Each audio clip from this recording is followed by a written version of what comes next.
Baik, Shalom. Selamat sore Ibu Bapak diberkati Tuhan. Mari kita berdoa.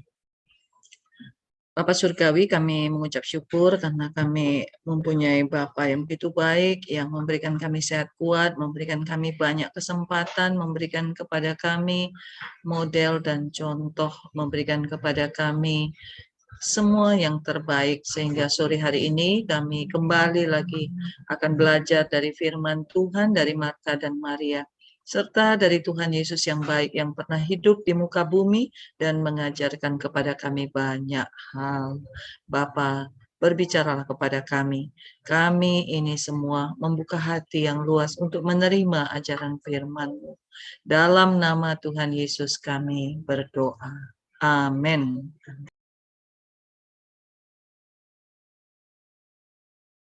Terima kasih untuk MC yang telah memimpin acara ini dan juga dua kesaksian yang tadi kita sudah dengarkan. Kami sangat diberkati. Selanjutnya kita sore hari ini mau belajar dari Tuhan Yesus, perkataan Tuhan Yesus kepada Maria dan Marta. Saya persilakan untuk yang bisa ya menyampaikan slide-nya. Baik. Hidup adalah sebuah pilihan. John Maxwell, ini orang pemimpin yang paling berhikmat, yang paling banyak mengajar tentang kepemimpinan dan perilaku manusia, menulis begini. Life is a matter of choices, and every choice you make you. Jadi, hidup adalah berurusan dengan pilihan-pilihan, dan setiap pilihan yang kita ambil itu yang akan membentuk kita. Setiap pilihan yang kita ambil akan membentuk kita. Demikian yang ditulis oleh John Maxwell dari kebijaksanaan dan pengalaman hidup beliau sebagai seorang pemimpin yang baik. Slide berikutnya.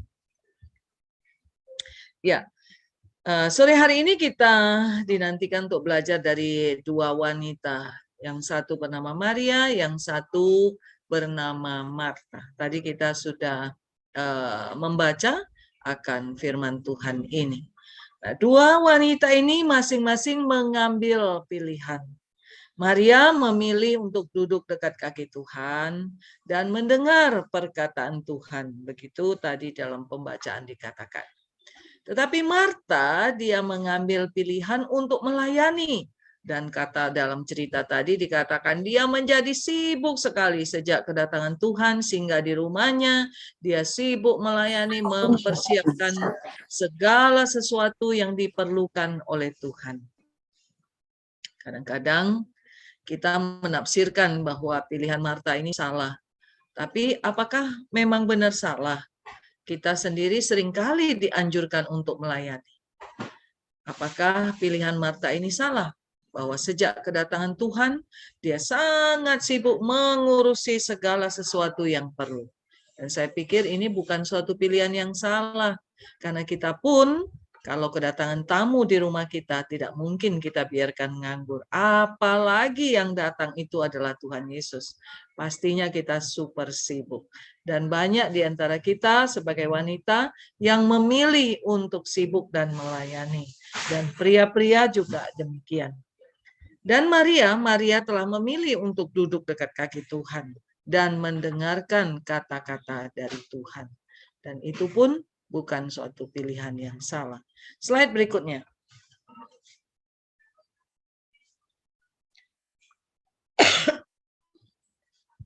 Baik. Tadi John Maxwell mengatakan bahwa semua pilihan mengandung resiko, plus dan minus. Ya, resiko yang dipilih oleh Marta, dia telah memilih untuk melayani dengan semua kesibukannya. Dan akibatnya Marta menjadi lelah. Tapi tentu saja ada hal yang baik. Karena kalau tidak ada orang-orang yang melayani seperti Marta, maka acara-acara akan menjadi sulit.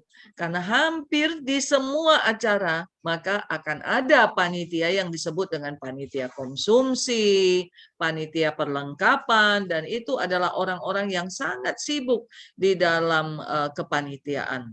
Tadi kita mendengar di Korop 1 Jakarta baru selesai dengan penutupan panitia, dan saya tahu bahwa beberapa panitia konsumsi dan perlengkapan yang biasanya itu diambil alih oleh Maria, Ibu Joyce, ya, tentu setelah bubar ini menjadi tarik napas, menjadi lega. Nah, Ibu Bapak yang diberkati oleh Tuhan, dalam semua pilihan itu ada resikonya. John Maxwell tadi mengatakan pilihan itu akan membentukmu, begitu ya. Dan kita dituntut oleh pilihan yang kita ambil. Maria, dia memilih untuk duduk dekat kaki Tuhan. Karena dia terus mendengarkan kata-kata Tuhan Yesus, maka Maria menjadi semakin termotivasi, ya. Kalau kita pengalaman hidup kita masing-masing tentunya ketika kita mengalami masalah, putus asa, kita bingung, ya, dalam hidup ini kita menjadi bete, maka ketika kita dengar firman Tuhan, hati kita menjadi terbangun kembali, termotivasi. Dan itu adalah pilihan yang diambil oleh Maria. Karena dia memilih untuk duduk dekat kaki Tuhan, maka hidupnya semakin indah. Apalagi ketika Tuhan memuji dia dengan mengatakan Maria telah memilih yang terbaik. Wow, ya. Keren sekali tentunya, ya. Kalau sampai Tuhan bilang, wah, Santi memilih yang terbaik, tentu kita semua akan tersenyum dan penuh dengan sukacita. Memilih dan pilihan itu mengandung banyak resiko. Pada waktu saya melayani di sebuah korop, ada satu anak muda yang paling senang pindah pekerjaan. Di korop itu kami ada ibadah doa pada hari Selasa.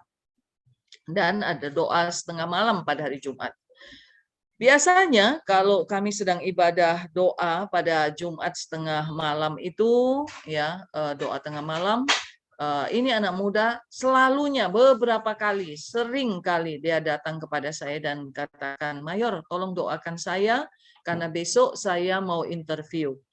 Saya bertanya kepadanya, kenapa kamu selalu interview dan selalu interview, pekerjaanmu pindah-pindah terus?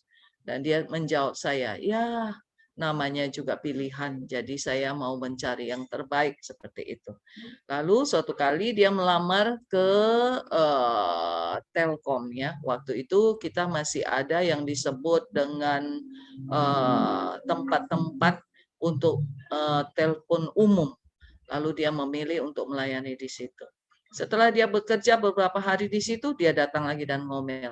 Wah, Bu, kalau saya bekerja di situ terus, saya tidak bisa kebaktian pada hari Minggu, karena hari Minggu itu tempat pelayanan saya juga buka. Jadi, setiap pekerjaan yang kita pilih mengandung resiko. Ada hal-hal yang harus kita pikul sesuai dengan tempat di mana kita melayani. Slide berikutnya. Ya, sebenarnya Maria dan Marta itu dua-dua memilih yang terbaik. Kita memerlukan seksi konsumsi dan kita juga memerlukan seksi doa. Mana yang lebih penting? Saya rasa sama-sama penting. Kita perlu orang yang berdoa dan kita perlu orang yang melayani. Sebenarnya kedua-duanya tidak mengandung masalah. Ya, kedua-dua pilihan itu berjalan dengan baik. Maria terus duduk dekat kaki Tuhan dan Marta terus melayani dari pagi sejak kedatangan Tuhan. Tetapi yang menjadi masalah adalah kemudian setelah lelah, setelah capek, Marta mulai mengomel-ngomel. Dia mulai bersungut-sungut. Bahkan yang lebih seru lagi, dia mulai menyalahkan Tuhan. Dia bilang begini, Tuhan, Engkau tidak melihat bahwa dari sejak tadi saya sibuk melayani dan Maria tidak membantu saya. Bahkan Engkau tidak peduli karena saudaraku membiarkan aku melayani seorang diri. Suruhlah dia membantu aku. Jadi masalah mulai timbul ketika Marta komplain kepada Tuhan. Dia mengomel, dia bersungut-sungut, dia menyalahkan Tuhan. Dari kata-kata itu Tuhan Yesus kemudian menjawab, Marta, Marta, engkau khawatir dan menyusahkan diri dengan banyak perkara. Jadi dari peristiwa itu Tuhan Yesus melihat bahwa ada yang nggak beres di hati Marta. Kalau pertama dia mulai bersungut-sungut di mulutnya, kemudian dia menyalahkan Tuhan, hatinya juga nggak benar. Dia menjadi khawatir itu sehingga menimbulkan hal-hal yang buruk, ya. Dan Tuhan mengambil kesimpulan bahwa Marta akhirnya menyusahkan diri dengan banyak perkara. Lalu saya melihat gambar yang ditunjukkan tadi di slide keberapa tadi, ya, ada gambar yang saya dapatkan dari internet. Gambar itu menunjukkan bahwa Marta mengomel dengan wajah yang sedikit menunjukkan iri hati, ya, karena Maria tidak tolong dia dan Maria dekat sekali dengan Tuhan, seperti itu. Nah, apa yang dibuat oleh Marta inilah yang akibatnya menjadi masalah. Sebenarnya dari awal tidak ada masalah, tetapi muncul masalah ketika Marta mengomel dengan mulutnya, bersungut-sungut, dan hatinya menjadi khawatir, ditambah dengan hati yang iri, dan dia menyusahkan diri dengan banyak perkara. Dia bukan hanya menyusahkan dirinya, tapi dia juga menyusahkan orang lain. Dengan dia mengomel, dia menghakimi, dan akhirnya dia menyusahkan orang lain. Slide berikutnya. Ya, Tuhan mengambil kesimpulan begini dari peristiwa Lukas pasal 10. Tuhan mengatakan begini, tetapi hanya satu saja yang perlu. Dan Maria telah memilih bagian yang terbaik yang tidak akan diambil daripadanya. Bagian terbaik apa yang dipilih oleh Maria yang tidak akan diambil daripadanya? Tidak ada seorang pun yang bisa mengambil dari Maria. Saya memilih. Dari peristiwa ini saya melihat bahwa Maria itu orang yang sederhana. Dia memilih untuk duduk di kaki Tuhan, mendengarkan Tuhan, seorang yang rendah hati, seorang yang apa adanya, ya. Ibu-ibu di Korps 1 selalu bilang, bodoh-bodoh aja lah, yang penting mengerjakan tugas dengan baik, tanpa marah, tanpa ngomel, hidup sederhana, apa adanya, rendah hati. Dan itu telah menjadi pilihan buat Maria. Sehingga Maria menikmati kehidupannya. Ya, orang Inggris bilang, build your own happiness. Bangun kebahagiaanmu sendiri. Tidak usah usil dengan orang lain. Tidak perlu kerja setengah mati dan akhirnya komplain sana, komplain sini. Lebih baik hidup sederhana, hidup rendah hati, apa adanya, sebagaimana yang dipilih oleh Maria. Apalagi pilihannya untuk dekat dengan Tuhan itu menjadi lebih indah. Kadang-kadang kita menjadi super sibuk sehingga tidak ada waktu untuk duduk dekat kaki Tuhan. Maria telah memilih yang terbaik, yang tidak akan pernah diambil daripadanya. Hidup sederhana. Tuhan memberkati kita sekalian. Mari kita berdoa. Bapa kami yang maha baik dalam kerajaan surga, kami berterima kasih ketika 2000 tahun yang lalu Engkau hadir tinggal bersama-sama dengan manusia di muka bumi. Engkau telah melihat pilihan-pilihan terbaik yang diambil oleh manusia. Salah satunya adalah Maria.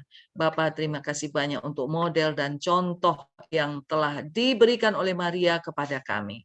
Sore hari ini kami diingatkan untuk memilih yang terbaik, memilih sederhana, memilih kebahagiaan kami, memilih untuk tidak usil kepada orang lain, memilih untuk tidak iri hati, memilih untuk menikmati Tuhan dalam kehidupan kami.